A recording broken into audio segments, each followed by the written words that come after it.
Ladies and gentlemen, the committee will come to order.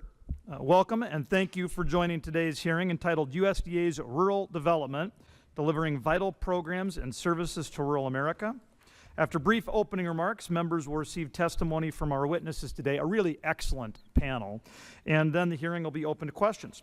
In consultation with the ranking member, Mr. Davis, and pursuant to Rule 11E, I want to make members of the subcommittee aware that members of the full committee will be joining us today. Today we're going to hear from great rural leaders and former USDA rural development officials about why the programs and services that rural development provide to rural America are so incredibly important. This builds on a series of rural development hearings that this subcommittee has had in recent years. Last Congress, we examined programs that support broadband, energy, water systems, rural businesses and industry, rural cooperatives, and biomanufacturing. USDA rural development is uniquely positioned to serve our rural communities. Today we'll learn about the various programs that provide needed investment in our rural communities, essential infrastructure, small businesses, and economic development. So let's just highlight a few so we're all on the same page. We've got the Community Facilities Loan and Grant Programs. Those are crucial tools to provide essential community infrastructure in rural America. Projects include fire and rescue stations, village and town halls, healthcare clinics, hospitals, adult and child care centers, assisted living facilities, rehabilitation centers, public buildings, schools, libraries, and many other community-based initiatives. It's hard to imagine what our rural communities would look like without them. The Value-Added Producer Grant Program is really an unsung hero of the RD programs. Farmers and ranchers are eligible for this program that helps them enter value-added activities to generate new products, create and expand marketing opportunities, and essentially increase income. The Rural Economic Development Loan and Grant Programs provide funding for rural projects through local utility organizations. USDA RD provides zero-interest loans to local utilities, which they in turn pass through to local businesses for projects that will create and retain employment in rural areas. The Rural Business Investment Program promotes economic development and creates jobs and wealth opportunities by supporting the equity capital investment needs in rural America. The Rural Micro-Entrepreneur Assistance Program provides loans and grants to micro-enterprise development organizations, MDOs, to help micro-enterprises start up and grow through a Rural Micro-Loan Revolving Fund and provide training and technical assistance to micro-loan borrowers and micro-entrepreneurs. That is lots of acronyms, but also a lot of good for real America. Most of these programs were reauthorized in the Farm, Food, and National Security Act of 2024, and so they have an expiration date. As we move forward with reauthorizing expiring USDA RD programs, the feedback and the conversations that we're having here today will help us improve these vital programs so that we can even better serve rural America and the rural communities that all of us here represent. I want to thank each of our witnesses for your service to rural America and for the perspectives you bring today. I've got a couple of personal friends on the panel, and so I'm excited about that as well. We'll talk about that in a minute. I do want to recognize the distinguished ranking member for some of for any remarks he would like to make. Just as a note, he and I have generally run this subcommittee in a bipartisan manner, both of us kind of serving as chairman of the subcommittee. And so I don't want anybody to get nervous assuming the minority party has seized control of the dais. If Mr. Davis recognizes you, that is just as valid as a recognition from Mr. Johnson. So with that, my friend, Mr. Davis. Thank you so much, Mr. Chair. It's truly an honor to be on this journey with you. And I must admit, as a mayor, I'm growing up in Snow Hill, North Carolina, and eventually making my way to Congress, one of the things I had in my mind was rural development. And we realized the importance of rural development. Rural development is the heartbeat. It's the heartbeat of many communities across this nation, and especially in a district like the 1st Congressional District. 22 counties, 100% of the counties are rural. We're here for a really important reason today, and I think about the investments that are made, and as these investments are made in rural America, it makes a huge difference. This past Saturday, I showed up at Nashville Fire Department for the ribbon cutting of Fire Station number 2. It could not have happened without rural development. The Community Facilities Program granted help for this fire station. The Community Facilities Program provides affordable funding to build and construct essential rural community facilities, such as firehouses, police stations, and community centers.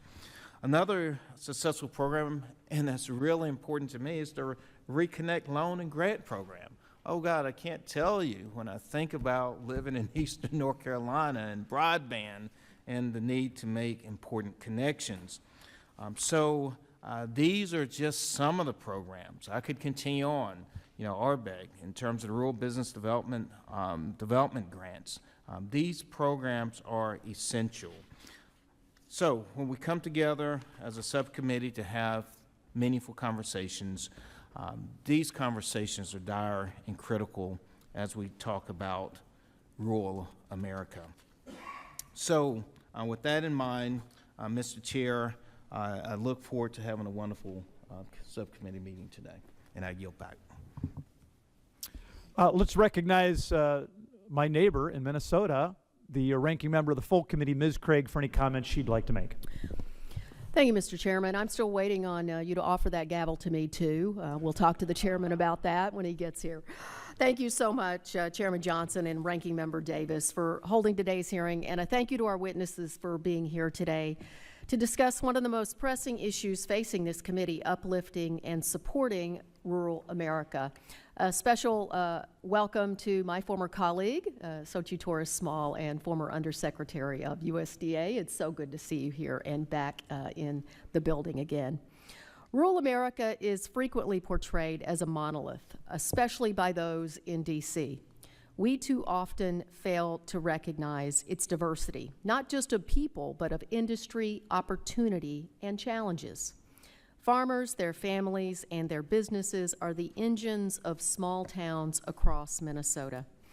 But those same places are also the home to teachers and nurses, manufacturers, and small businesses. And right now, too many of them are hurting. If you're a farmer, you're dealing with high cost, low prices, and not enough markets. If you're opening a business for the first time, you may have no access to high-speed internet and face severe workforce shortages. And if you're raising a family there or taking care of an aging parent, the cost of groceries and health care are increasing, and your ability to access a child care center, a daycare, a doctor close to home is getting more difficult by the day.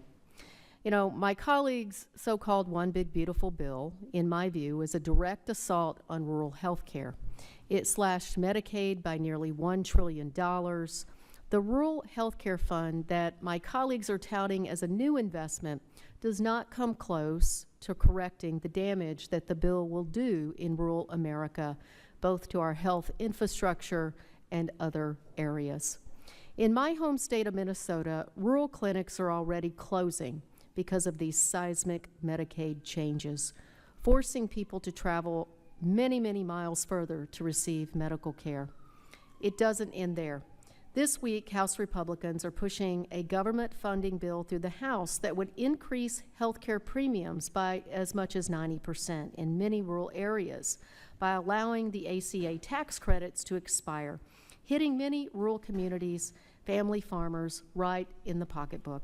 There's no reason why we can't fix the problem right now. These policies do not grow local economies, lower cost, or improve access to the critical services that our rural communities need. Rural America needs meaningful investments, not cuts to hospitals, which are often the largest employers in many rural counties. It needs access to reliable, high-speed internet so that farmers and entrepreneurs can access the information and services that they need to thrive. It needs adequately qualified teachers, child care providers, and affordable housing so that rural communities can grow.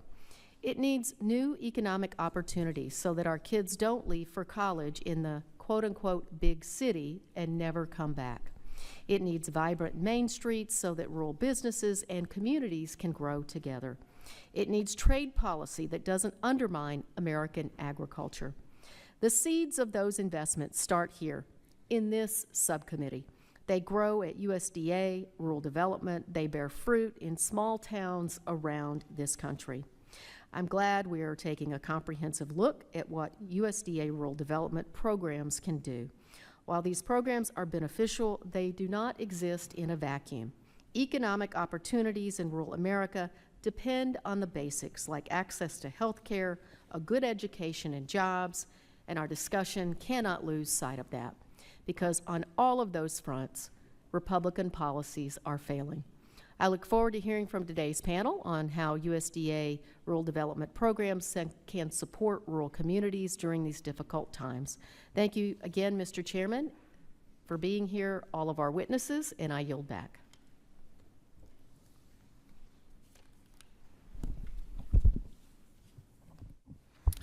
Okay, our first witness today is Mrs. Betty Brand, who is a former Deputy Undersecretary for Rural Development at USDA. Oh. And our next witness is the Honorable Paul Himl, who is a County Commissioner for Potter County, Pennsylvania Board of Commissioners. Commissioner Himl is testifying on behalf of the National Association of Counties. Our third witness has unimpeachable rural credentials. She and I served 20 years ago as board members on the South Dakota Rural Development Council, and she's been working ever since then to make rural communities stronger.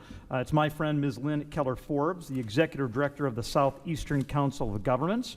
Ms. Forbes is testifying on behalf of the National Association of Development Organizations. And then we also have, they said you get to introduce Sochil. That seems unfair. We're Okay, fighting over who introduced We're fighting you. over, well, I'm going to say a couple sentences, and then you can do the real intro. When you run for Congress, there are a lot of, you think about a lot of the things that winning may help you secure. You just don't think about the fact that you're going to secure some friends once you get elected to Congress. And indeed, Sochil Torres Small is a wonderful person and is a personal friend. And with that, Mr. Davis, I guess you get the honor. Well, let me say to a person that's no stranger to Congress, and definitely not a stranger to this committee, that served our country in so many ways, and a person that knows where Wilson, North Carolina is. It's so good to see you. All right, very good. Thanks to all our witnesses for joining us today. We're going to proceed to your testimony. As you all know, you're going to get 5 minutes. The timer in front of you will count down to 0, at which point your time has expired. When you hit 0, or we'll kind of tap gently like that, it gets increasingly loud, and Mr. Davis is particularly heavy-handed if you go more than about 15 seconds over. So with that, Ms. Brand, please begin when you are ready.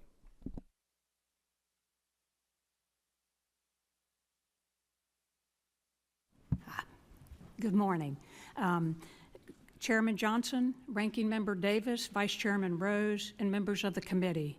Thank you for the opportunity to testify today about the critical role that USDA rural development plays in strengthening rural America. My name is Betty Brand, CEO and founder of Strategic Consulting, LLC in Roanoke, Virginia. Over my career, including more than 35 years in the Farm Credit System and leadership roles in USDA rural development, my mission has always been the same: to help agriculture and rural communities thrive. USDA Rural Development manages more than $200 billion in loans, guarantees, and grants, delivering over $40 billion each year to communities of fewer than 50,000 people. These investments finance hospitals, schools, renewable energy, broadband, and businesses of every size. Rural development programs don't just provide funding, they transform communities. They're the difference between a hospital staying open, a small business hiring instead of closing, and a farmer finding a new market for their products. Earlier this year, the National Rural Lenders Association released a landmark assessment of the business and industry, the B&I Loan Guarantee Program. The findings confirm what rural communities already know, that these programs work. From 2014 to 2022, the B&I program created more than 750,000 jobs in rural America, and at a federal cost of just $438 per job. Counties with B&I investment saw sustained employment growth, higher wages, a stronger GDP per capita for years after the initial investment. A 1% increase in B&I investment translates into a 0.55% increase in state sales tax revenue, a direct return to local and state economies. These are not abstract numbers. They show that rural development programs provide one of the highest returns on investment of any federal initiative serving rural America. In Virginia, the Maryland-Virginia Milk Producers Cooperative used a B&I guarantee loan to purchase and upgrade a processing facility. Nearly 1,000 dairy farmers benefited, 178 jobs were retained, and the region kept a vital market for milk, and it's the Mayola brand that many of you in this area may recognize. In Minnesota, RD financed a $21.6 million public safety building, ensuring faster emergency response and improved disaster readiness. In Tennessee, Claybrook Farms used a value-added producer grant to launch a branded Angus beef line, adding jobs and opening new markets. In South Dakota, a $27,000 microloan launched Wild Ground Coffee, bringing new life to Main Street. These are examples of how RD meets communities where they are, whether helping a century-old cooperative stay competitive or giving a startup coffee shop a chance to succeed. What makes rural development unique is that it combines fiscal responsibility with community resilience. Most programs leverage private sector lending, ensuring that taxpayers' dollars stretch farther and risks are shared. At the same time, rural development programs address areas where the private market alone cannot carry the full load, like healthcare access, renewable energy, adoption, and critical infrastructure. Demand continues to outpace funding. In 2023 and 2024, more than 90% of the B&I program budget authority was utilized, the highest on record, demonstrating both efficiency and an unmet need.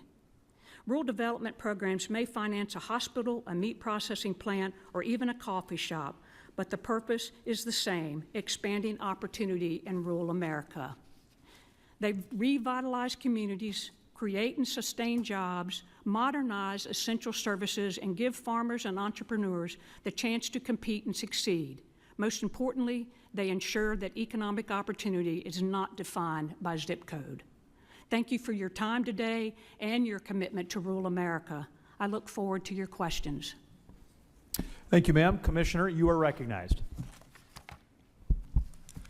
Well, Chairman Johnson, Ranking Member Davis, and distinguished members of the subcommittee, I want to thank you for holding today's hearing. I'd like to share some ideas to strengthen the partnership between counties and our federal partners to try to better serve rural America. My name is Paul Himl, and I'm a commissioner in Potter County, Pennsylvania. I'm here on behalf of the National Association of Counties, but I want to point out that our county has a grand total of less than 16,000 residents countywide, so we are truly rural. County governments, though, are on the front lines in rural America, providing essential services that make it possible for our residents to stay, work, and thrive in our communities. Given our limited staff, our tight budgets, we rely on strong federal partnerships to get the job done. Now, USDA Rural Development is our most important federal partner in this work. This year alone, the RD has invested $26 billion in 60,000 projects across rural America. In Potter County, dating back to 2015, USDA RD has helped fund 95 projects supporting our energy systems, our community facilities, our small businesses, and affordable housing for working families. Without this backing, these projects would have been out of reach for our local communities. But too often, the communities that need USDA RD the most are the ones that are least able to access it. That's why I'm here today, to urge Congress to modernize, streamline, and expand USDA RD programs so that all rural counties have the tools we need to build stronger, more resilient communities. I'm going to put forward 4 practical reforms for Congress to modernize the RD programs and empower rural counties like ours. First is a fast-track pathway for small-dollar projects. Congress should direct USDA RD to develop a simplified application and approval process, allowing those of us with limited local resources to quickly secure funding for time-sensitive local needs. Second, make pre-development costs eligible across RD programs. Counties often pay up front for site selection, feasibility studies, environmental review, and more before we can use the funding awards.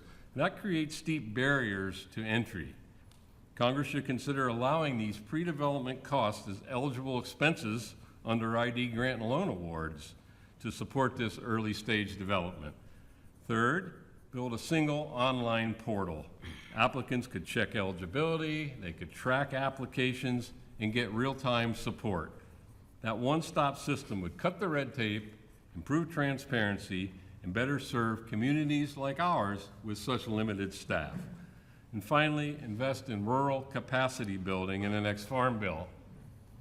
Local governments can't leverage federal resources without staff, planning, capacity, and partnerships.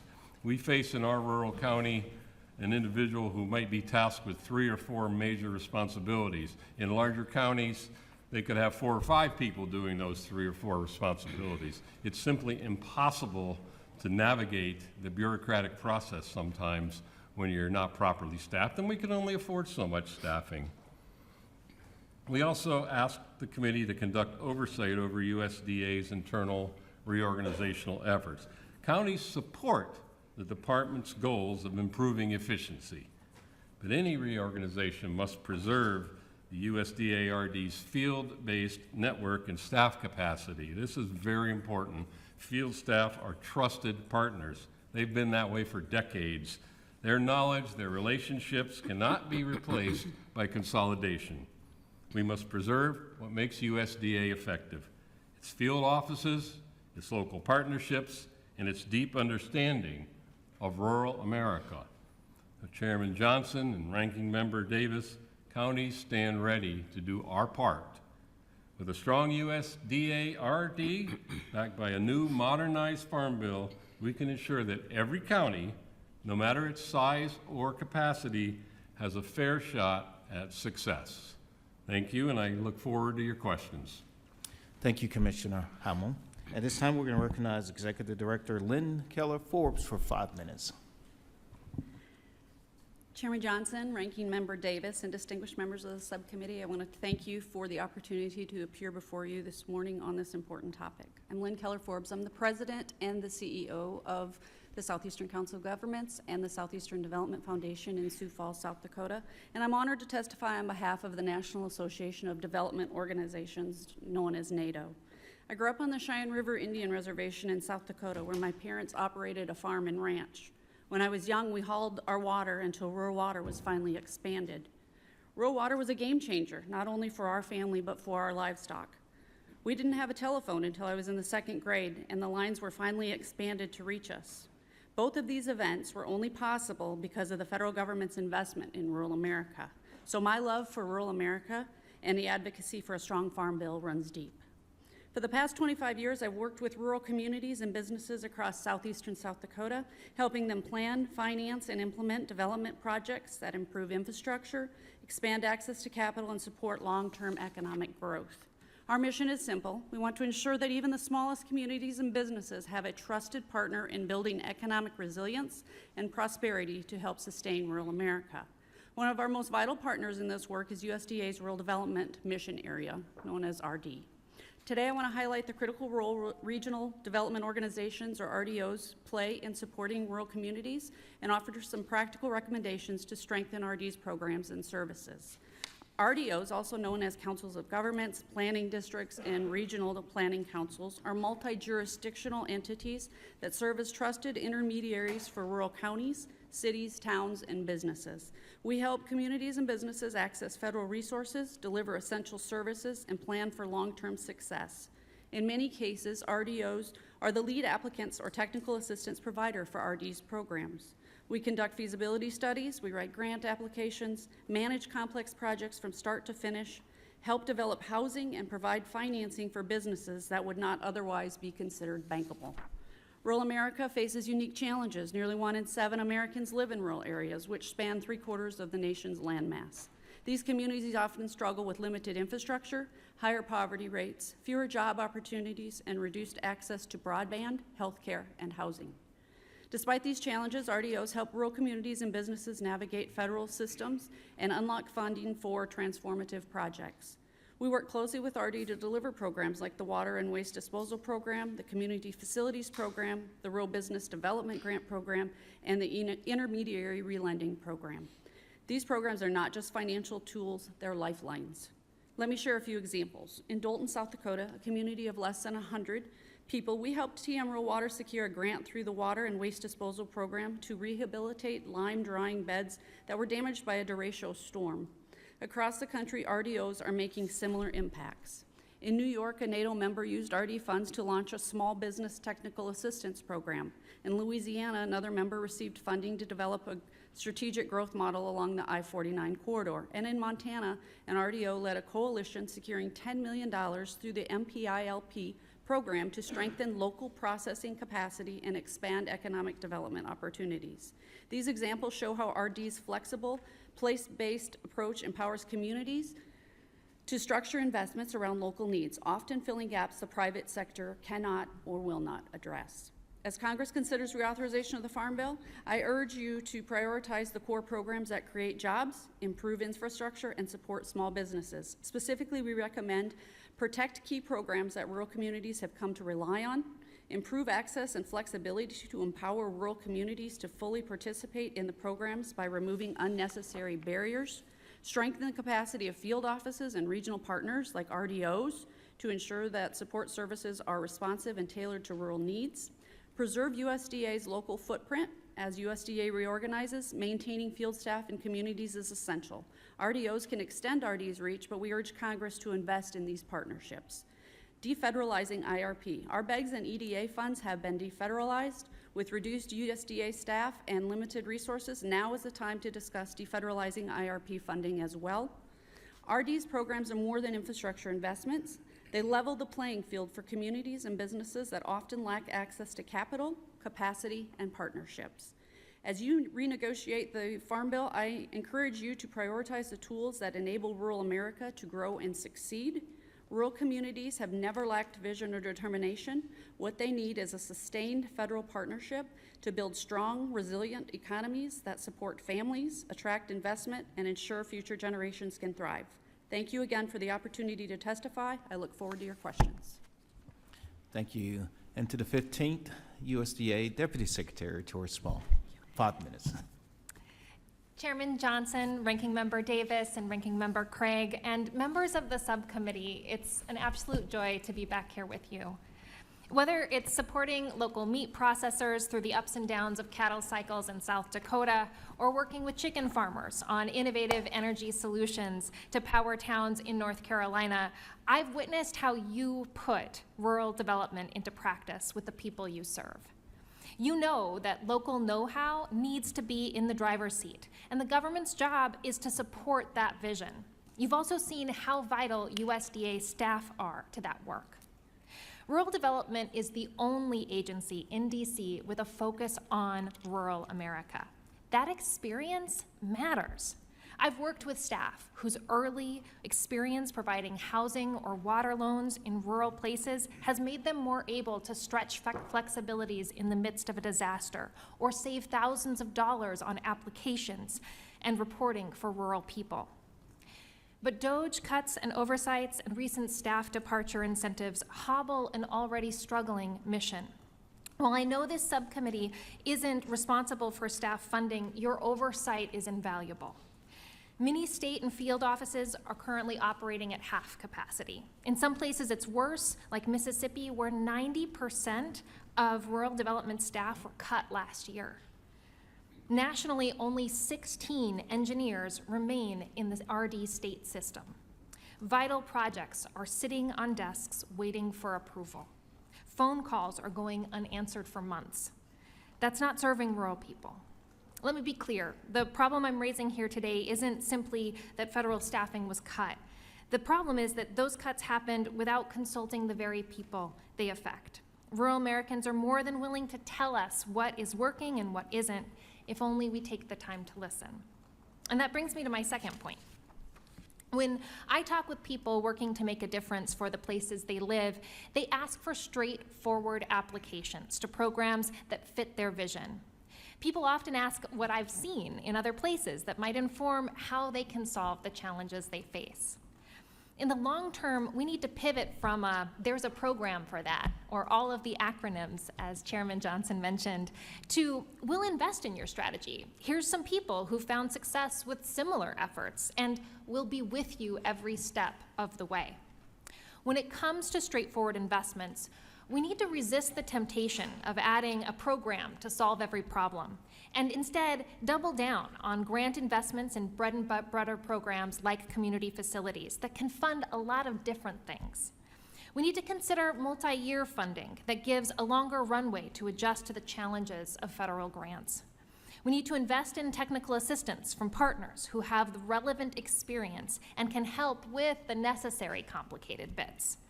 And we need to incentivize USDA staff to clean up programs, to leverage technology, and to identify places where Congress can simplify applications and reporting. For years, rural Americans have been telling us they don't believe government serves the people working hardest to get by. Today, and while I was in office, rural people have higher rates of suicide, fewer doctors, less treatment for addiction, lower wages, and higher mortgage costs. That's why this committee is so crucial. I have to admit, my soul is just happy seeing this bipartisan effort, because the rural way of life is worth fighting for. If we listen to the rural people we depend on for food, fiber, energy, and land stewardship, if we invest in their ideas, there's no limit to what rural America can accomplish. Thank you for your time and for your partnership. Leaving a minute on the clock, that is remarkable. Madam Deputy Secretary. All right, I'll recognize myself for 5 minutes. Ms. Forbes, you mentioned defederalizing IRP funds. Tell us more what you mean by that. How would that work? Sure.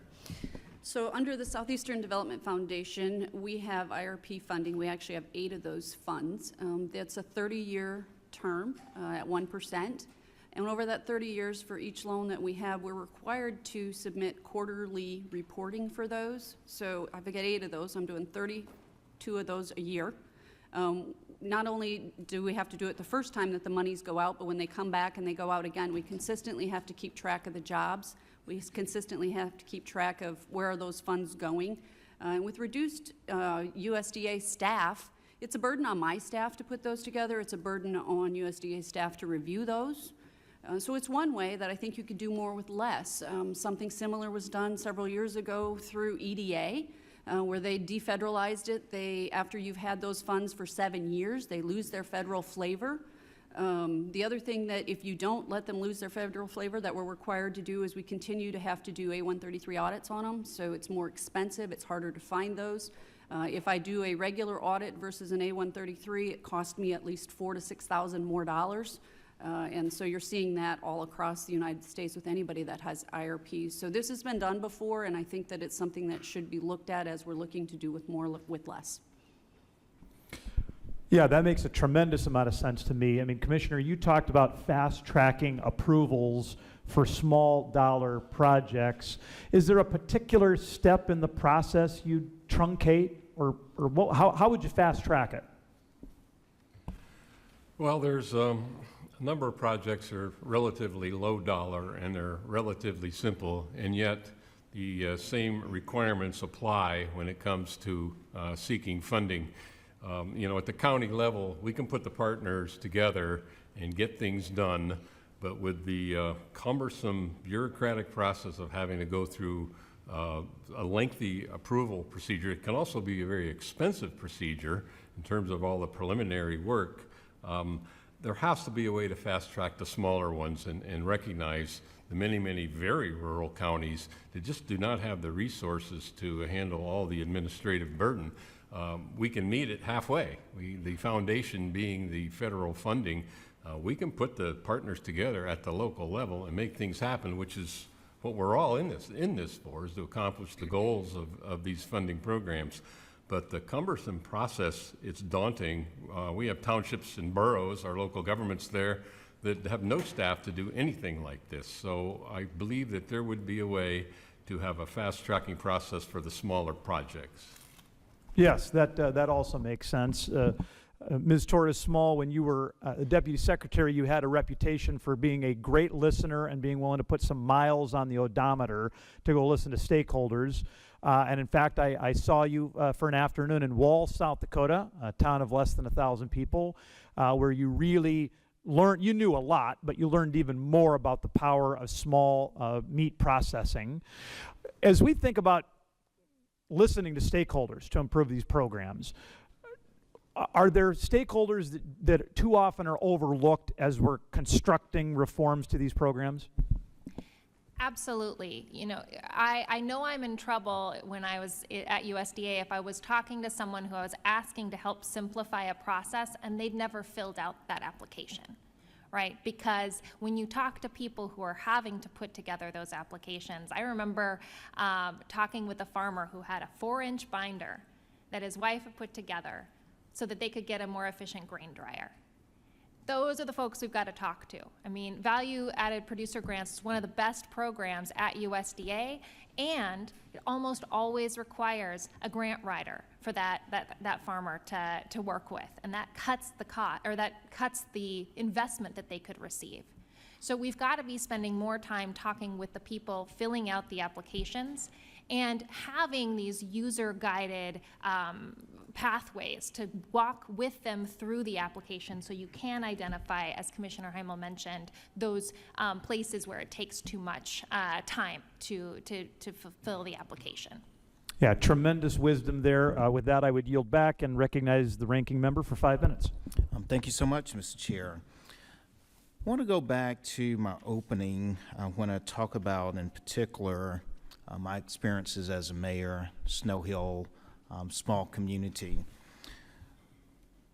Clearly, I would imagine that there are so many needs that are out there. And often when you're now trying to evaluate the applications against the needs, but what I want to go to is before we even get to that process, I'm certain, I know that communities, it's a big decision within themselves to even make a determination. Do we apply? When I was the mayor sitting in a small town, it was myself, a clerk, and a small staff. So my question is, if you can continue, Deputy Secretary Torres Small, just maybe speak towards how we're able to address capacity building, as well as, again, coming back to streamlining the process, the application process, to even get more of these rural communities into the pipeline. Yeah, that capacity and streamlining applications, I think, are two sides of the same coin. We need USDA staff who know communities and applications to streamline those. And then we still will need some technical assistance and capacity building on the community side who have experience with not only this town, but maybe another town in the region that's gone through a similar challenge and can help navigate a WEP application, for example, for a water system. Those kinds of, that experience is crucial, then will also inform how to fix those applications. Yeah, and I want to shift to the commissioner. I don't know about your community, but I hear so often okay, I mean, we really need the grant. We need the grant versus the loan, and still looking at how the challenge that it can be for some of these rural communities, one, to even assume a loan. Nevertheless, sometimes when you're looking at the program, depending on which one, there's certain expectations that would even follow the loan in terms of rates and so forth. But then the other question is dealing with matches. Could you speak towards any experiences or challenges that you may hear from in communities about really the need for a grant and just these financial burdens that rural communities are already facing? Certainly, and you have to realize that a rural county has very limited sources of income. In Pennsylvania, the only income for our tax revenue is through the real estate tax. We can't even impose an income tax, unlike a lot of other local governments. With the grant funding, I look at it as a foundation. And once that foundation is laid, the loans can be layered on top of that. We can unleash the power of our local stakeholders working together. Because we're small, we all work together to get things done. So a combination grant and loan package could be very, very effective in a rural area. We're particularly suited to be able to implement that, and again, to accomplish what we've set out to accomplish with these programs of improving rural communities, supporting the economy, creating jobs. It all can be done with that kind of a package together. I appreciate that. And my last question here, for anyone that wants to jump in, again, understanding the need, especially in rural America, tends to be so much greater than the funds. Are there any programs in particular that perhaps you would like to see maybe just a little more added into that program? I'll touch on one that we use a lot, which is the IRP program. On a national basis, I believe $9 million was allocated for this fiscal year. South Dakota alone had $2.2 million in requests. That's just simply not enough to be impactful. Every time that we've applied for those funds, we've been lucky enough to receive them. It's been limited to $500,000. We then have to provide match of $667 on top of that. And so those dollars just don't go as far as they did 20 years ago. I've been running this loan fund for 20 years, and we're losing buying power every year on that. I'm going to give my last 10 seconds to Miss Betty Brand. I saw y'all were looking at each other, so. Yes, I'd like to, each of these programs all put a small part. They are developed individually, but they also will hit a gap or something that another program would not cover. So it's kind of hard to say which one. I mean, the value-added producer grant program, it's 3 times the applications as the numbers that can be awarded. That obviously is a very popular. There's some great stories of businesses that were really launched from that little bit of planning money and then that marketing or that development. But the B&I program is one of the larger guaranteed programs in rural development, and actually there is very little federal money that's used for that. It's the private lender comes to the table every time there's a guaranteed loan. And so, and they were fully utilized, the funds were fully utilized. The value add, I mean, the food supply chain also. We will hear from Mr. Rose, and Ranking Member Craig is on deck, and with that, the gentleman from Tennessee. Thank you, Chairman Johnson, and thank you, Ranking Member Davis, for holding this hearing, and thank you to our witnesses for joining us. 78 of Tennessee's 95 counties are classified as rural. These communities serve as our state's and nation's backbone, in my opinion, providing the everyday essentials America depends on. I am grateful that the current administration recognizes this. Last month, Secretary Rollins announced nearly $89 million in rural development investments across Tennessee alone, including 2 projects that are in my district, the 6th District of Tennessee. We must continue promoting rural prosperity through investments in broadband access, business and jobs, rural hospitals, and critical utilities. Commissioner Himl, You have experienced firsthand the value of investing in rural development. Your testimony highlights the unique challenges that rural counties face in meeting local needs. Can you briefly elaborate on the specific challenges that Potter County faces, as well as any obstacles you have faced at the county level when applying for rural development grants or loans beyond those that you've already described? Well, certainly. The challenges in our particular county, and it applies across the country, is a high percentage of property which is owned by, in our case, the state government. Our tax base has shrunk. 40-some% of our county is ineligible or is exempt from taxation. We rely on the rest of the county and the rather meager incomes that we have in Potter County to support all these processes.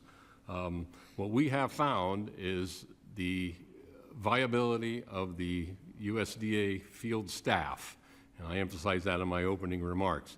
They're on the ground, they're in our communities, we're on a first-name basis with them. That's the contact point that would allow rural counties to continue to take advantage of the programs in place. I mentioned about the simplified process and things like that, but key factor number one is that the staffing be adequate at the regional level. Keep these folks in the communities.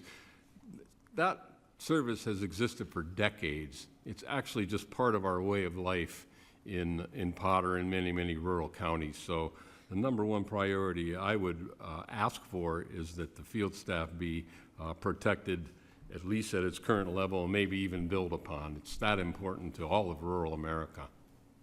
Thank you. I appreciate that perspective, and I think probably most folks who've dealt with USDA rural development understand that continuity of that staff is critical to delivering on the promise that rural development has for our counties and states across the country. In recent years, Tennessee has struggled with a critical shortage of inspected slaughterhouses, leaving farmers without processing options and existing facilities overwhelmed by demand. Ms. Forbes, how can the Meat and Poultry Intermediary Lending Program help expand our state's processing capacity and provide farmers with a reliable access to these essential services? In South Dakota, there was one of the planning districts did receive a grant that was a special one-time grant through COVID. My friend Rick Hunsaker in Iowa also received a similar grant, and our friends in Minnesota or in Montana did as well. Those are being used to help open up new facilities. They're used to help expand and modernize existing facilities. We, using just our IRP loan program, recently funded a small processing facility in Iowa. And so as you look at those funds and trying to have some stability during COVID, those were one of the things that we noticed as the food stability was a really big issue. And so having the ability to operate those facilities and make sure that that is done in a meaningful manner gives not only stability to the consumer, but also stability to the producers that are looking for somewhere to take their livestock. Thank you. Ms. Small, farmers across Tennessee are increasingly reporting declining reliability of cell signals in rural areas across the state. With technology continually advancing, what is causing the disconnect between innovation and rural infrastructure, and how can we ensure these communities receive reliable service that they need to be successful? Yeah, cell service is one of the most challenging issues to address as a federal government. When I was a representative, I certainly saw that people cared about high-speed internet. They cared about cell phone service even more. One of the things that we've been able to do through rural development is investing in the fiber connectivity that allows cell phone towers to be constructed. And I visited a town in Iowa that had that exact story, where there was a Reconnect grant that put fiber into the community, and then a private company came in and put a cell phone tower attached to that. Thank you. I yield back. The gentleman yields back. Ranking Member Craig is recognized for 5 minutes. Thank you so much. I want to take just a moment for a moment of personal privilege as well to welcome Farm Aid to Minnesota on Saturday. So we're looking forward to that, every single one of us in Minnesota.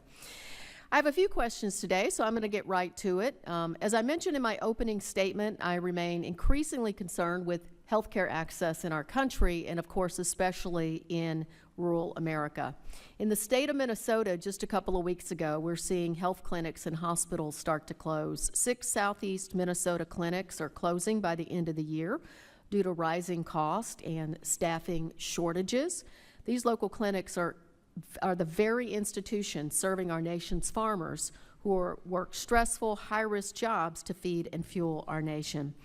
There are estimates that the Republican reconciliation package will close hundreds of rural hospitals, approximately 700, in fact, across the country.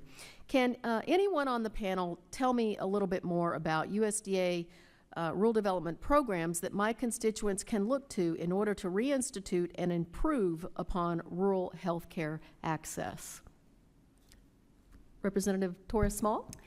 Thanks so much, Ranking Member Craig. When I think about hospitals across rural America, there was COVID-era funding that was fundamental to saving hospitals. They provided direct assistance to lending that saved rural hospitals from closing their doors. Also, when you look at community facilities, that's something that rural hospitals rely on to be able to expand and provide services that are needed, but also I visited one hospital in North Dakota that opened their doors to then rent out space for others, and that helped them pay back the loan. The problem is that most of community facilities funding is loans, and especially as hospitals face the dire impacts of Medicaid cuts, they're not going to have the resources for those loans. Thank you very much. Commissioner Himl, I know in your testimony you actually said rural health care in your region is approaching a full-blown crisis. Can you just elaborate on that? I'd be happy to. I'll give you an anecdote. We have a UPMC hospital that serves Potter and surrounding counties. Recently, for various factors, they had to close maternity services there, childbirthing services. We now have a 7-county maternity desert in north central Pennsylvania. There's not one facility within the 7 counties that can provide the birthing services and maternity care. That's a concern. That same hospital very recently announced it's going to close its long-term care, its nursing home, and the residents there are going to move to another facility. People are quick to say, oh, that's a pattern, it's going to be the dominoes falling, and next thing you know, we won't have a hospital. I'm not trying to go there. I'm trying to point out that the investment in rural health care is extremely important. Down the road, 90 miles from our county, through the Community Facilities Program, a significant grant came to Jefferson County in Punxsutawney from the old Groundhog Day community. They were able to basically save their hospital there through the Community Facilities Program. They renovated a building into 2 different units and were able to put a new emergency department in that hospital through this program. So it's a deep concern, a very, very high priority in our region and I'm sure other places. Thank you so much, Commissioner. And I'm going to go back to Representative Torres Small. I mean, this has been a really rough 9 months in rural communities with high input costs, low commodities prices, with trade wars, Medicaid cuts, SNAP cuts. There's been a lot, and my family farmers and others are telling me that this is devastating. How would you describe the impact? What are you seeing that this administration's policies have had or will have on rural communities? Thank you for your attention to rural communities in the wake of these impacts, Ranking Member Craig, because it's going to be significant. Whether that's the $155 billion of lost spending to rural hospitals because of the cuts to Medicaid, or whether it's families that are facing a double whammy of SNAP cuts on top of an uncertain economy, or if it's stranded soybeans in the Midwest because of the tariff war, the collateral damage of that. We're facing real uncertainty in rural America, and that's why your attention is so crucial to make sure that this committee works together to support rural America.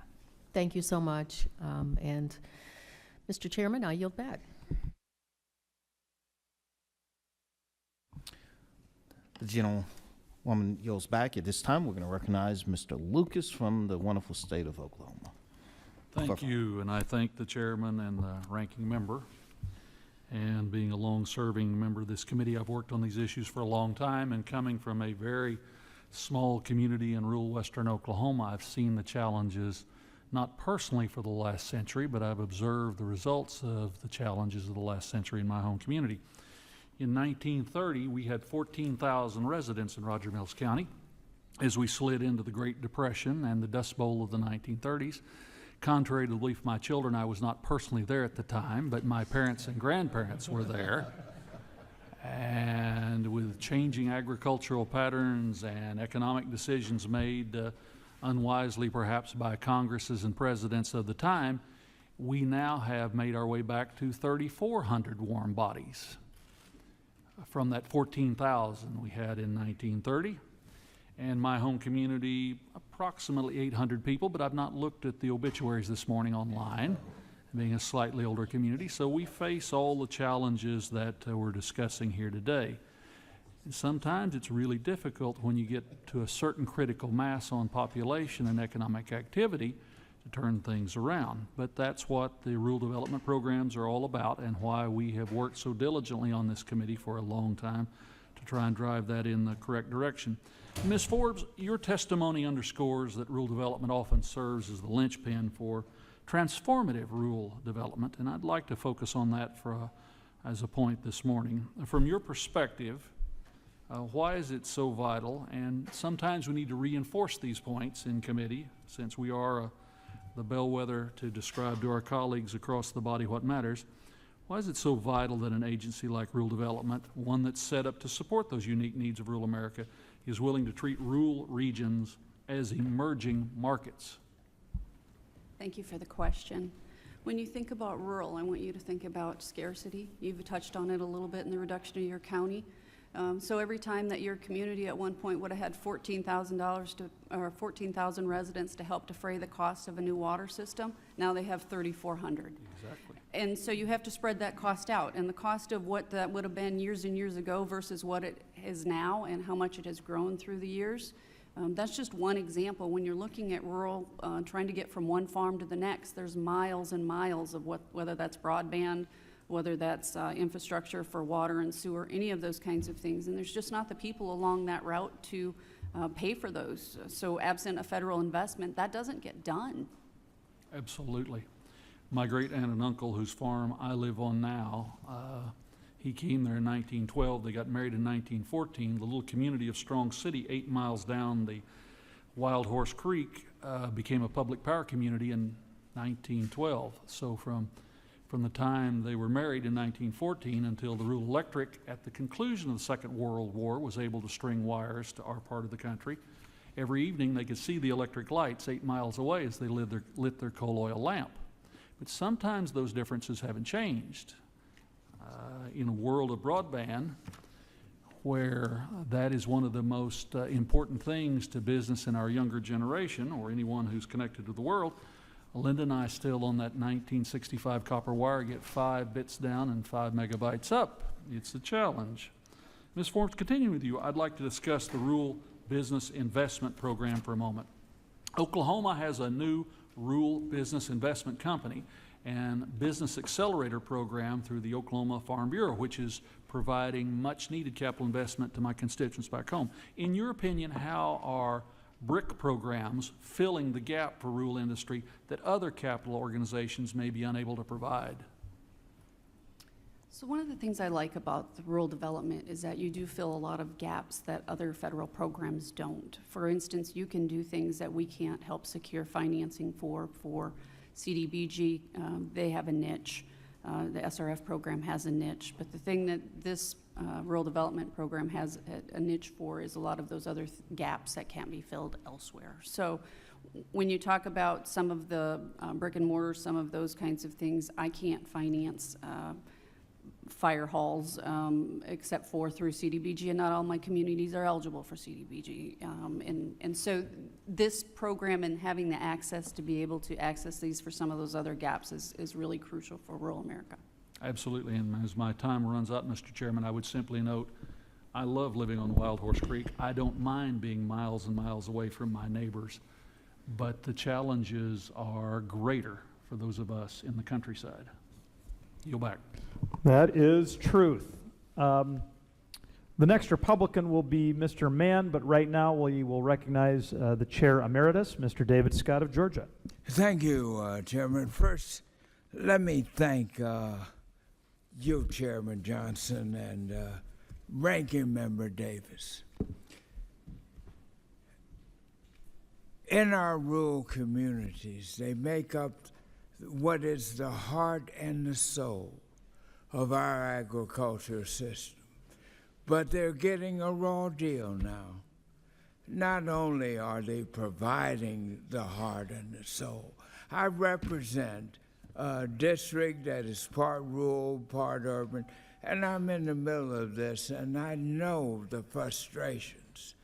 But also, right now, we're dealing with some man-made attacks on our rural communities. Existing barriers have been cut.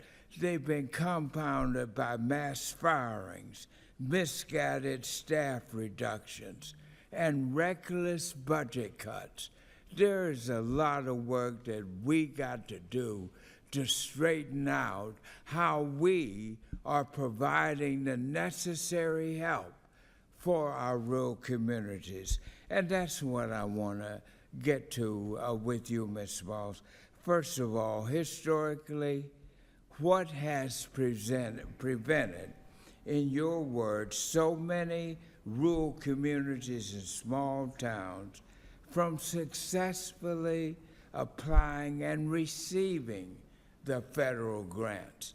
What can we do here to smooth out getting the resources down to them? Thank you so much. Oh, I'm sorry, did you? Yeah, Miss. I want to hear from everybody on that. Okay, Thought I'd that's okay. talk. You all take your time because this is the heart of the matter. Let's see what we in Congress need to do to get the money down there to them and really lead the way. They're our heart and soul. So let's talk about just some rural examples, real life examples. My staff, this is what they do. They're an RDO. They work with 46 communities and counties, and they help them write grants and loans packages to help secure some of these projects. And it's not an easy process.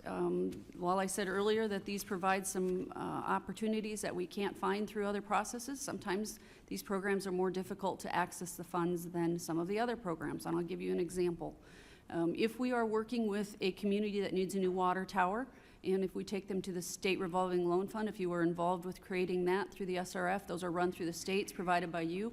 The state of South Dakota runs that very well. So they have quarterly funding rounds. We know that if you apply in January, that's going to go before a public board in March. And one day they will hear it, the next day they will find out whether or not they received those funds, and we can work with that. Conversely, if we apply for a water application through USDA, we work through that process, we submit it, and we don't know where it goes. We don't know what the process is. We don't know when it's coming back. It may languish somewhere for a year. And by the time it comes back, you know, those costs have risen. And so it's just very difficult sometimes to work with the program when you don't have the exact parameters of how that works. And I understand that they've got staff cuts. I can't tell you how to make it better because once it leaves my desk, I don't know where it goes until we finally get some notice of if it's coming back and been funded or not. All right. Yeah, Ms. Smalls and then the others.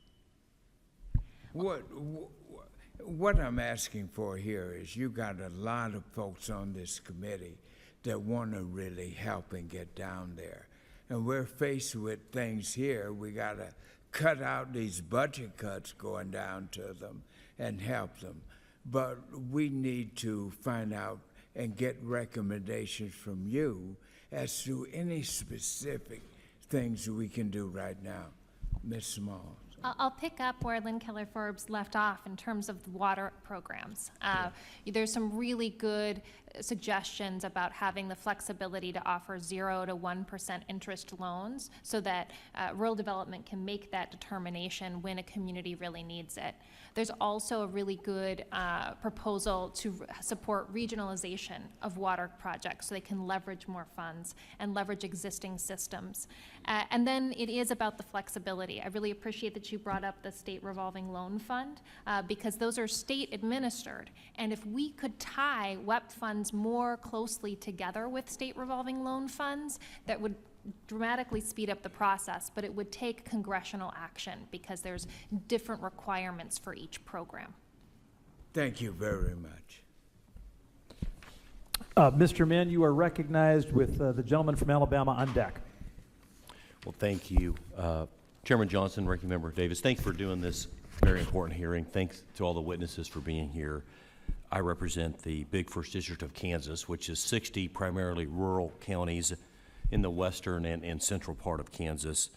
Investment and access to capital is critical for success in our rural communities across Kansas and around the country, and we've got to ensure that these communities don't fall behind because they lack the resources that the more urban cities are afforded, which is why this is so important. You know, in my view, it's essential that Congress and the USDA continue to work to supply our rural communities with the tools they need so these communities can economically thrive. And I think we've got to, you know, remember we are all here because we care deeply about rural communities. And I would argue the reason everyone should care about rural communities is rural communities are where the values that make America are still alive and well, which I would say are things like faith, family, hard work, personal responsibility, caring for our neighbors. But we've got to make sure that we keep our rural communities going because that's where these values are still alive and well. So there's a lot at stake. And again, I just appreciate y'all for being here. A handful of questions. First for you, Commissioner Himl, Pennsylvania. In your testimony, you mentioned how counties and regional entities should be able to bundle small projects into a single coordinated application.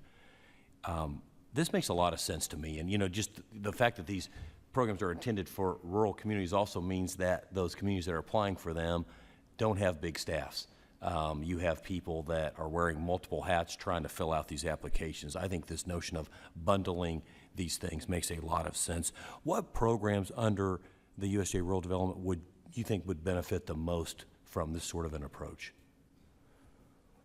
Well, quite frankly, you know, I don't have the intimate knowledge of the USDA RD programs per se. I would say that when I refer to the bundling, I'm speaking about trying to put together projects from different entities that have the same goal in mind, and I think it would require changes in regulations that might not be all that hard to accomplish that takes into account the rural county needs. Maybe one of my colleagues would be a little more familiar with the particulars of the RD programs, but philosophically, I think there's ways to streamline it, and we can put things together. What we need to be is funded and trusted and enabled at the local level, and we'll bring this through. That's right. Does anyone want to comment on that? If there's some specific things you feel like could be bundled or put together to make the application process just simpler, easier, more efficient? Yes, I'll speak to that. Yeah. I think that especially in the light of fewer employees and needing to streamline some things, that certainly, and especially like the BNI program, the CF program, is bundling. They do bundle in the CF program the guarantee and the direct lending and making it easier, but having more flexibility to include more of a regional basis is certainly a good idea and a possibility that should be considered. Certainly having just some, what I would think is pretty basic technology, online portals for your lenders, for having online applications for either customers, the grant programs that can kind of walk you through. I mean, student loan programs kind of walk you through. There are programs that walk you through to do your taxes, and it seems like there could be some development of a program to help these communities do that, and then that process, understand all the factors that come into that, and if that is a regional basis, there is the RISE program, which is a regional requirement to have, but that's really technical assistance and that sort of thing, not really the hospitals and other things that are typically only in a single community. Yeah, that's great. Ms. Torres, small thoughts. Good to see you again. You have a great perspective on this. Thoughts, ideas? So the back end is also really important. So you've got the same staff on the ground administering community facilities and water programs often, but they use different portals for uploading things. And so being able to work on some of those back end pieces is very important. And then also housing. So you've got, I mean, in terms of people who have the least resources, folks who are applying for a rural development loan are some of the most low resourced. So being able to check their account status online is a fundamental need that isn't addressed right now. Great. Well, thank you again for having this hearing. Thank you all for being here, and I yield back the balance of my time. Gentleman yields back. At this time, the gentleman from Alabama, Mr. Figurs, is recognized for 5 minutes. Thank you, Chairman Johnson, and thank you, Ranking Member Davis. And thank you to all the panelists for being here today and sharing your wealth of knowledge and experience in this industry. And I join my colleague, Congressman Mann, and others here in acknowledging the duty, the obligation that we have to preserve and invest in our rural communities. I represent the 2nd Congressional District of Alabama, where 11 of the 13 counties that I represent are completely rural, and large portions of the 2 remaining counties are also rural. I think, America has to understand the role that rural America has played in making us who we are. I like to say in Alabama that the big cities of Mobile and Montgomery and Birmingham and Huntsville, they have literally pulled almost every resource imaginable from the rural communities to feed themselves, to employ those communities, to provide the wood that makes the furniture around here, and the people. That's part of the economy that we live in. But we can't turn our backs on those communities. We have to recognize that they have been there providing for us for so long that we have an obligation to provide for them as well. And unfortunately, we see, particularly in my district, we're seeing a lot of struggles for our rural communities.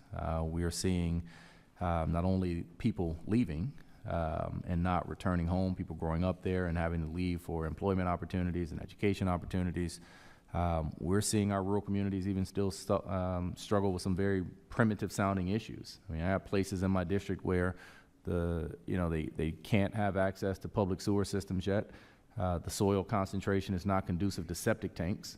And so what they do is literally do what they call straight piping sewage right out into the woods.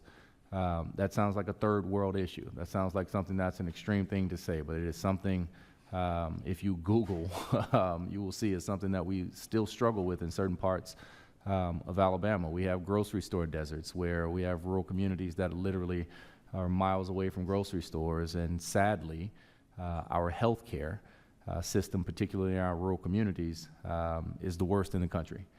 And what I mean by that is we have had several hospitals that have closed within the past few years. We have a handful more in my district that are literally month to month. They have to go find money every single month from a county commission or a city council just to be able to make payroll for a hospital. And after water and electricity, I think a hospital is the 3rd most important piece of infrastructure you can have, because no one wants to live, no one wants to retire to, no one wants to build or develop in a community when that conversation begins with the reality that we do not have a hospital, right? Something that basic. And so I take the obligation to support our rural communities incredibly seriously. And as a father, I think a lot about how where a child grows up shapes the opportunities that they'll have. And in rural America, especially Alabama, family face barriers, some of which that I've mentioned that have nothing to do with hard work or talent, but simply geography and the lack of investment.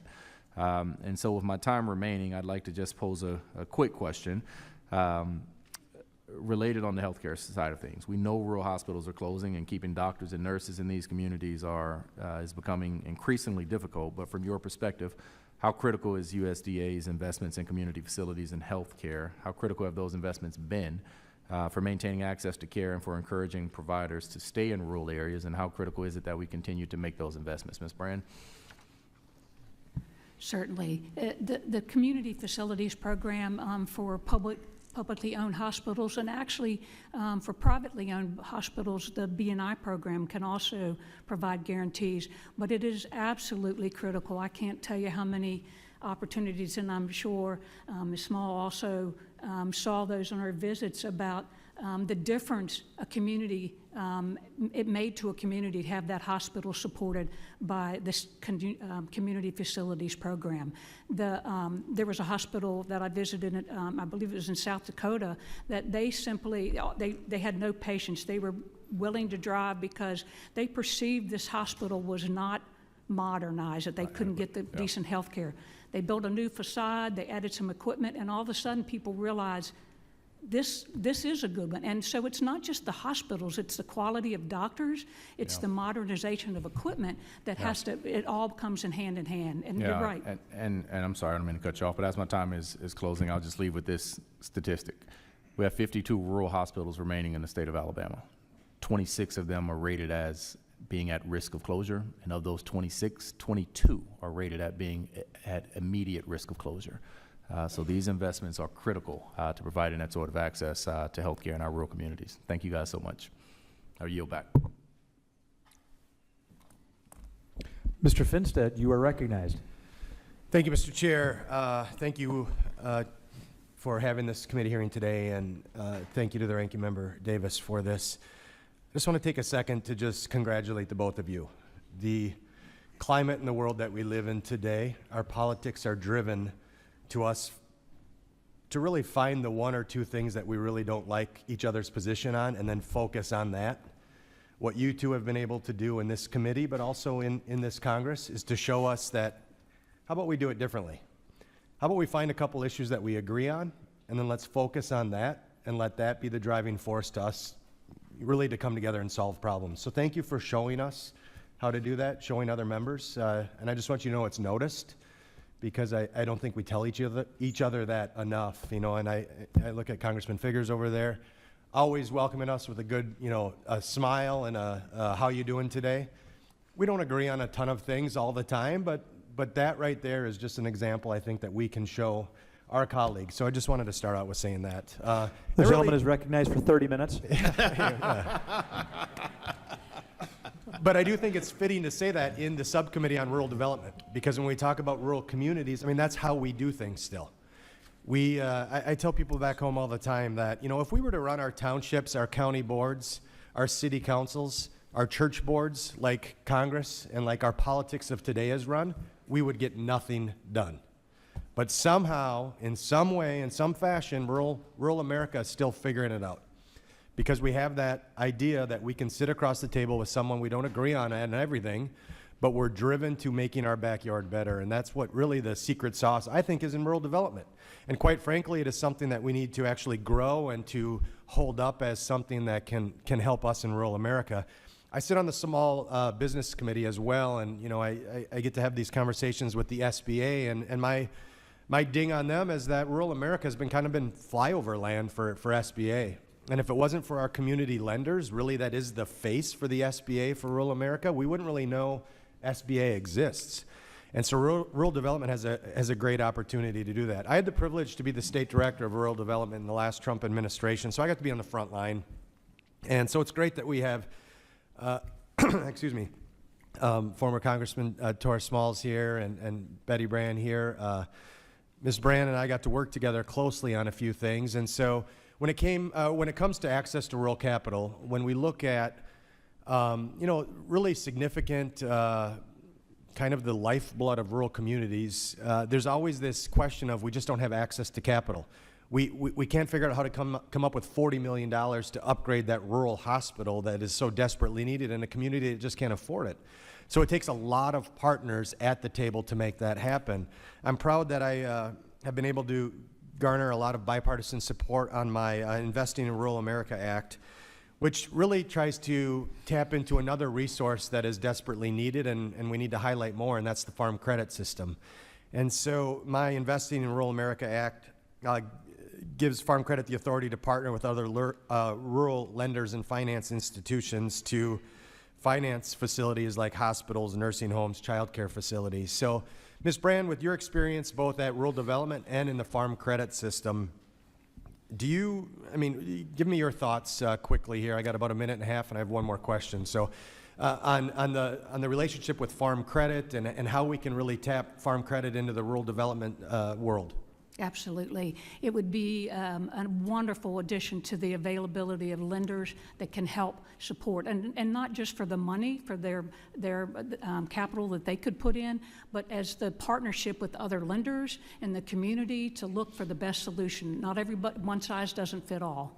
Yeah, thank you for that. I'm going to take a drastic maybe turn and change here. So again, with my frontline experience, we're just so blessed to have two people that administered these programs from the national level. But yet we hear from county commissioners, we hear from Miss South Dakota that when the rubber hits the road, we still have this disconnect because it's hard to tap into these programs. In the few minutes that we've sat here, I probably could have got a car loan and a house loan on my phone approved. But yet we have rural communities that can't figure out how to tap into rural development. So there's a lot of problems internally in regards to fixing the system, but I was blown away when I was at rural development of the multiple IT systems that are used in USDA. The right hand doesn't talk to the left hand. We still have blue screens with green cursors. I mean, we could play Oregon Trail on some of the USDA computer systems, but yet we're administering billions of dollars of programs. So I know I'm out of time, but I would like to hear, as this committee unfolds here, just thoughts on how can we improve our infrastructure to make it user-friendly so someone sitting in deep rural America can figure out how to tap into these programs. So I appreciate the committee hearing today, and I yield back. The gentleman yields, and let me say, even though the chair yielded 30 minutes, thanks for sparing us today.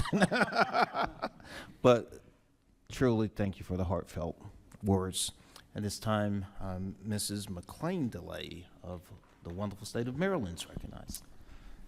So thank you to our chairman and ranking member and to our witnesses. I really enjoy this dialogue because I grew up in rural America in Idaho, even though I represent the state of Maryland. And I really believe that rural America is the backbone of our country.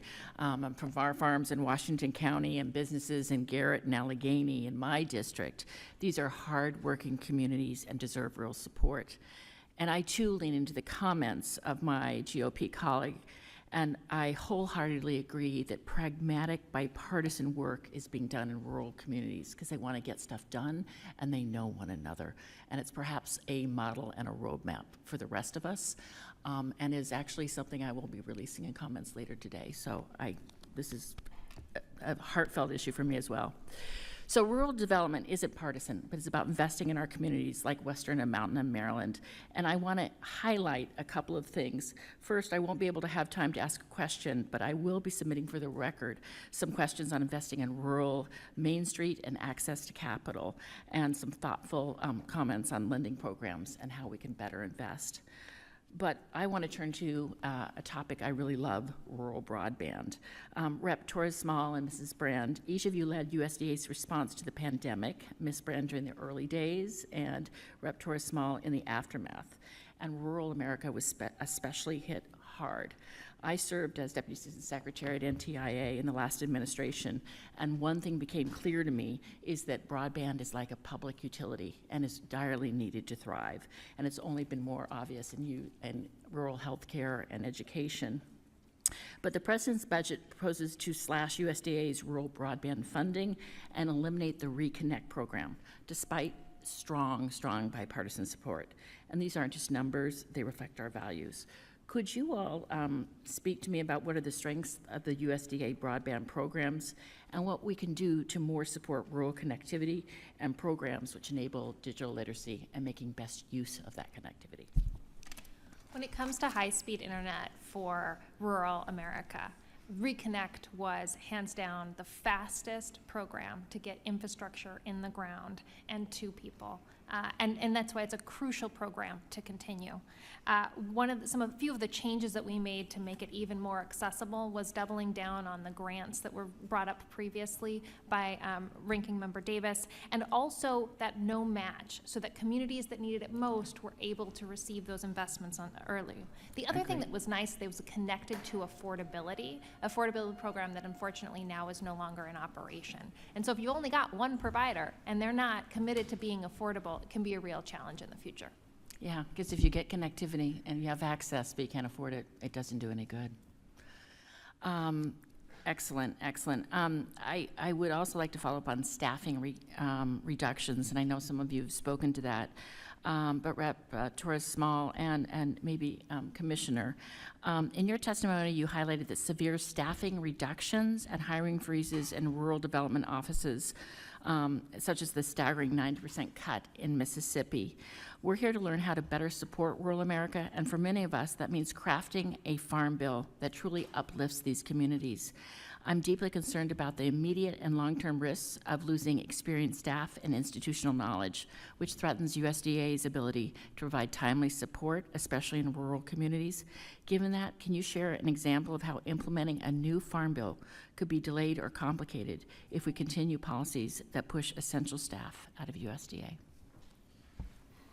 Well, as I stated earlier, we've come to the point where we've relied on the regional staff for the USDA. It's really our way of life. Our local governments know no other way, really, to access the federal funding than to go through that system. And when you're talking about dating back decades, you're talking about dating back generations. It's part of our way of life, and to have that not be fully funded and restored and have that level of service provided to us, we don't have another place to turn.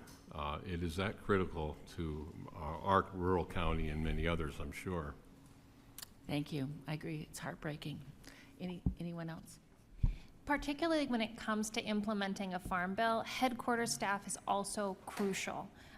Making sure that you have folks, especially if you're looking at making applications easier and simplifying processes, that will require staff at the headquarters, which may not have that face-to-face connection, but are fundamental to fixing some of the long-term challenges. Thank you. I really appreciate it. My time is up, and I yield back. The gentlelady yields back. At this time, we'll recognize Mr. Messer for 5 minutes. Thank you, and thank you all for sharing your time and insight with the committee. The farmers in my district are already budgeting $180 loss per acre this season. This is the third year in a row for Hoosier farmers that have invested more than they've earned.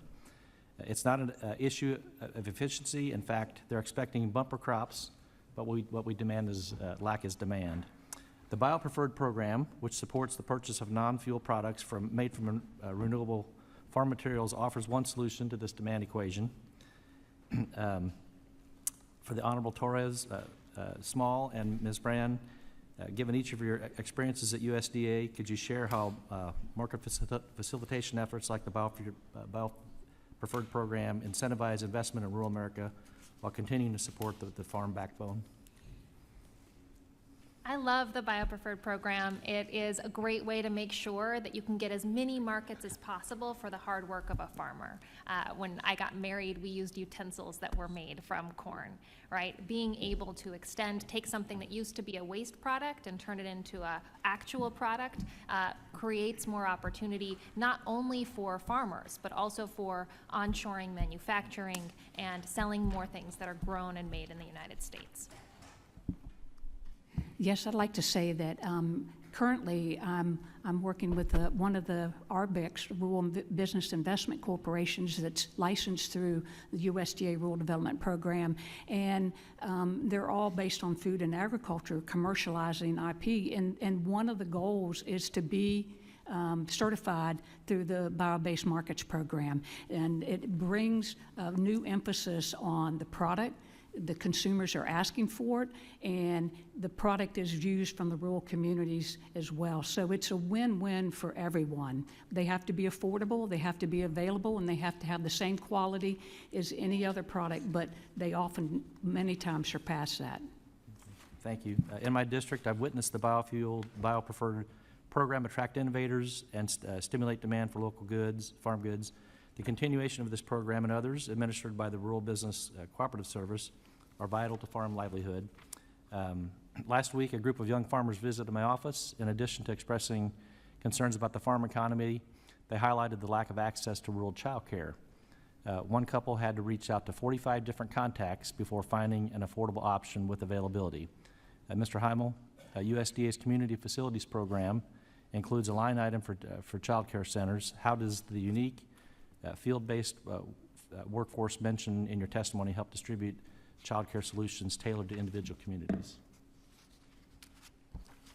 That's an issue that often isn't discussed in dialogue about a farm bill, is child care. It's extremely important in rural communities. I'll hearken back to our discussion about health care and about recruiting physicians and professionals that would like to relocate to a rural area. I joke and say the three most important criteria for them are broadband, and child care. But in fact, that's a magnet, and one of the main reasons that rural hospitals struggle is they cannot attract the professionals because they just don't have the basic community assets where professionals would want to move there. And those are the kind of things that they're looking for in child care. Affordable child care and available child care is just a very high priority in trying to keep our communities vibrant. Thank you. I'm pleased with the wins we got for farmers in H.R. 1, but it is not a substitute for a farm bill. Last year, Chairman's Farm, Food, and National Security Act made it through committee with improvements to the USDA Rural Development. For each witness, could you, what would passage of a farm bill mean to USDA RD programs you've mentioned, and what's at stake for our rural communities if we fail to enact one? I'll start. I think the reauthorization on some of the programs that's could be included is important. There are many of the programs we discussed today, and they're individually the communities need them. I also think there are a few changes. One of the suggestions is having the RBIC companies, the Rural Business Investment Corporations, allowing a higher percentage of investment from the farm credit institutions, which again would bring more capital into rural communities. The food supply chain was a program that is no longer available, but was so impactful in rural communities, not only helping with the supply chain, the storage, the processing, closing the gap between the farmer's harvest and the customer's accessibility in the grocery store. That during that time frame of that program, before it ran out of funding, so many things were accomplished, from the milk marketing cooperative. There was even a human breast milk company in Florida that was been able to finance to bring shelf-ready breast milk for children that were born prematurely in hospitals. So there's so many things that will be impacted if these are not reauthorized and this farm bill doesn't get passed. I think the chairman is giving us the click. So I appreciate your answers. I look forward to working with the chairman on getting that done, and I yield back my time. Gentleman yields at this time. We're going to recognize the gentleman from New York, Mr. Mannion, for 5 Thank you, minutes. Ranking Member, and thank you to the chairman. Thank you to the witnesses. Deputy Secretary Torres Small, direct my questions to you, but of course anyone can answer. This summer in Oneida, New York, Oneida High School was subjected to a severe flooding event that basically took out all of their power, and there was no opportunity to make repairs within the time frame to get things up and running back to school.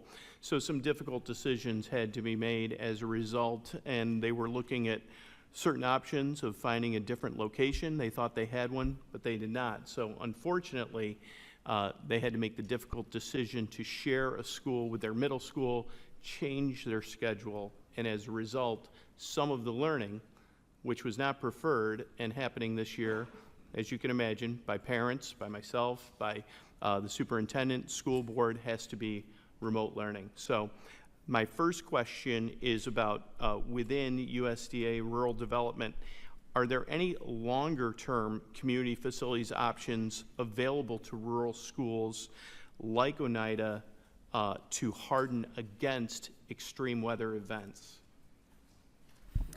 Thank you, Congressman, for looking out for the future of your community in the wake of this impact. That's a really important challenge, and that's why community facilities is such an important answer, because if communities can bring a project that says we need to be more resilient in these ways, we need the infrastructure to invest in, and that because of the breadth of the community facilities program, you can use that for that purpose. One challenge that I'll admit is with directed funding to community facilities, the last few years there's been very little grant money available for projects that weren't sponsored by members of Congress. And so looking at investing in grant money that's not specifically for earmarked projects is really important. I appreciate that. Thank you. Shifting to the broadband piece, you spoke about this earlier. We want to expand broadband. In my area, we have urban centers, but I live in a beautiful community, and there's great opportunity in my district, but broadband access is a challenge, as it is across this country. So, like I mentioned, when we do have to shift to hybrid learning, does USDA Rural Development have any flexibility to quickly deploy broadband resources so that families without reliable internet access don't fall behind? That flexibility and quick deployment, I think, is a really good question for communities who have experienced it. It's one of the problems, one of the challenges. What I will say is that for community facilities, the faster projects are equipment-based. Same with distance learning and telemedicine. Those, if it's equipment-based, you don't have to do all the permitting that you otherwise would for brick and mortar. Thank you for that. So Congress would need to provide new authority so that there would be granted that flexibility, it sounds like. Yes, Congressman, thank you. Thank you. Well, listen, I appreciate everyone participating today. I thank you for your dedication to rural America that we all share, and I yield my time back. Mr. Taylor from Ohio, you are recognized. Thank you, Chairman, and thank you, Ranking Member, for holding this hearing today. And let me just briefly echo my friend and colleague, Mr. Finstad's comments about the working nature of this committee and how much it's appreciated. It truly is. It's very refreshing for someone who's been outside of politics their whole lives to come in and see that people actually do work here, which is great. Thank you to the witnesses for being here today and the sacrifices you made to be with us and your expertise. In my district in Southern Ohio, I have 16 counties virtually, all of which are Appalachian, 4 of the 5 poorest counties in Ohio, 9 of the 20 poorest. Believe it or not, there are still people living without running water. They have to haul water to their homes to drink and bathe. To me, in 2025, that's unacceptable. And helping rural communities is the reason I ran for Congress in the first place. USDA Rural Development has been a great partner to many areas within Southern Ohio, but I use that story to highlight that there is much more work to be done. And I believe several of the rural development programs could help us bridge the gap to get everyone connected to basic utilities. Everyone in the United States, regardless of their address, should be able to receive running water. Ms. Forbes, in your testimony, you spoke about the water programs within USDA quite a bit and how they have benefited rural communities. So if you could, tell me what we can do as Congress to ensure that all Americans, regardless of how rural their home may be, have access to running water. Thank you for the question. So in a former life, many, many years ago, I worked for the Department of Environment and Natural Resources in South Dakota. And my first job was working with large-scale reauthorization projects to bring and get authorized rural water systems in South Dakota. So things at Minnie-Wauchonee to get water to the Pine Ridge Indian Reservation, to Mid-Dakota, Lewis and Clark. So those are high price ticket items, and they require a high federal investment.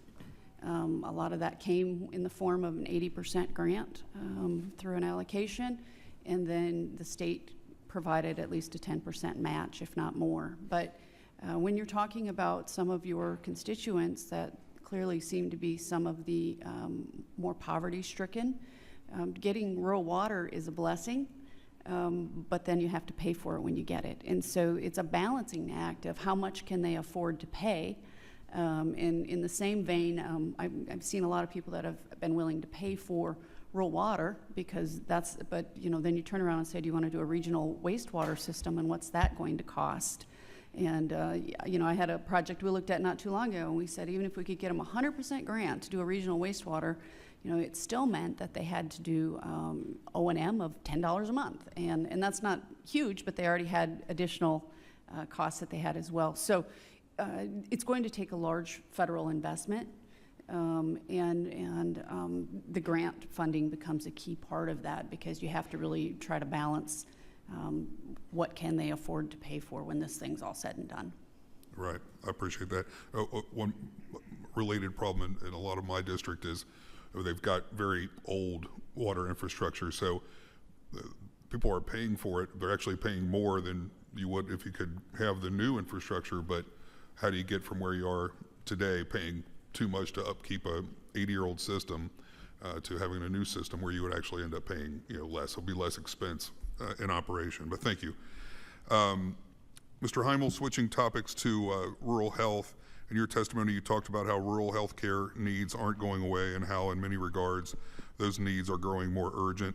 That is certainly the case in my district. My district, as I mentioned, struggles on both metrics of health outcomes and healthcare access. I'm optimistic that the new $50 billion Rural Health Transformation Program that was created in the Working Families Tax Cut Act will help. I think that program recognizes rural areas are facing unique health challenges that our larger cities are not, and I think it is a big step in the right direction. But I'm curious, from your perspective as a county commissioner of a rural county, what do you see as the keys to improving rural health outcomes, and how can USDA help achieve those improvements? Well, fundamentally, keeping the funding programs that have been historically supporting rural health care in place is a huge one. We need to look at new solutions in rural communities. The old models aren't working, and we need to have the capacity to pull together models that might be combining with another county, or combining with other entities in the region, and looking at a new way of delivering it. And we need the funding. It takes inventive thinking, and it takes different funding sources. It's a fundamental issue, and it's really pushing up to the crisis level in rural America. Thank you, sir, and thank you again to all of you for being here today. Chairman, I yield back. Mr. Nunn of Iowa is recognized. Mr. Bresnahan is on deck. Well, thank you very much, Mr. Chairman, and to our ranking Mr. Don Davis for everything you do here. This hearing goes right to the heart about what I have heard about from my local farmers that I just held a roundtable with in Earlham, Iowa, of all places. The impacts that you're talking about today are making sure that rural America doesn't get left behind. I'm proud to not only serve on this subcommittee because it gives us the opportunity to really dig in to make sure that USDA's rural development programs are working for the people who need them most. Iowa's 3rd District is a great example of where a strong farm economy has given so much back to our communities, but at the same time, as we've noted today, a bumper crop year could actually result in some of the lowest returns back to those same communities.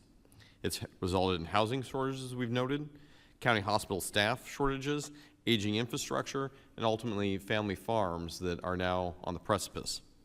USDA runs dozens of important programs under rural development, but the reality is many of these are outdated. That's why we've been focusing on modernizing tools so they match today's challenges. I recently introduced the Rural Micro Entrepreneurial Assistance Program to improve a bipartisan bill to raise outdated loan caps and give rural entrepreneurs the capital they need to launch and grow their businesses and their farms.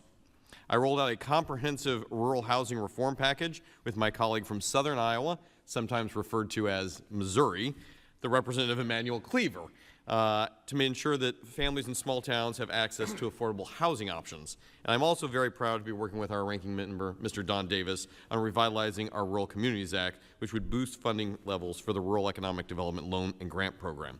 So we see that there's a common theme here of what we can do for our rural development and the modernization requirements that are needed. I'd like to begin with Ms. Forbes.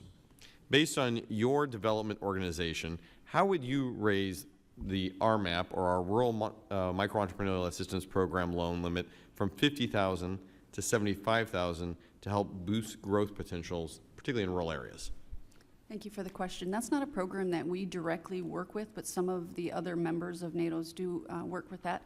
I would say the answer is the same as everything else. Through the years, I don't know when that was last implemented or last increased, but I mean, just take whatever the year that was and add the CPI to it. What should it be now? You just don't have the same buying power that 50,000 used to have. Now, I would also say that a lot of districts in Iowa have access to regional revolving loan funds through the IRP program. So that's another avenue that they might be able to use to help small businesses.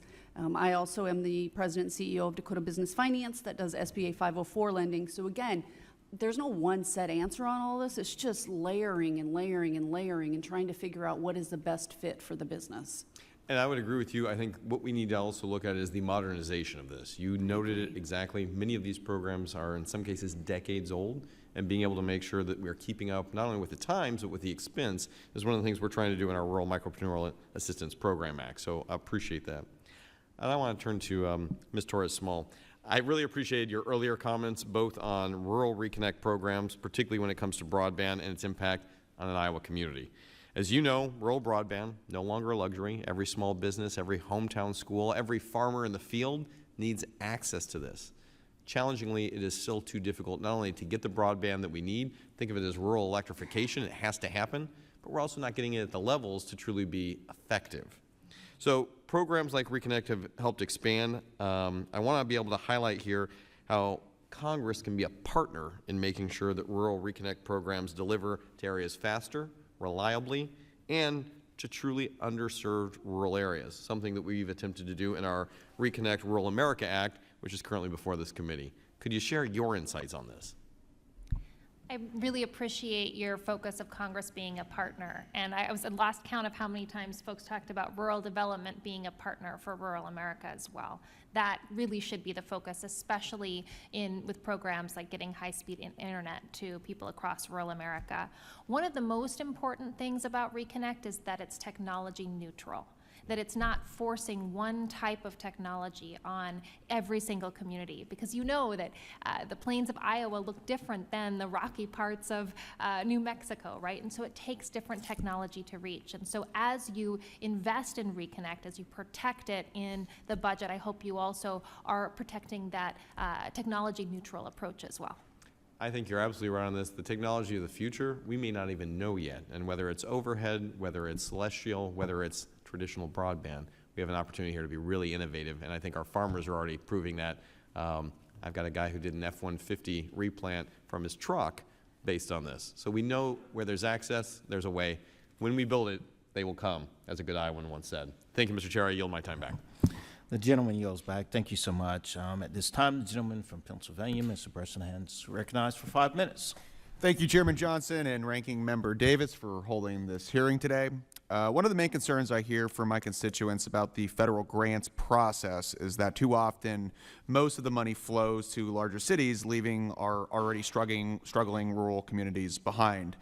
This is why the USDA rural development is so important. It provides the resources and technical assistance that small towns need to succeed, especially those that do not have professional grant writers or experience applying for federal funds.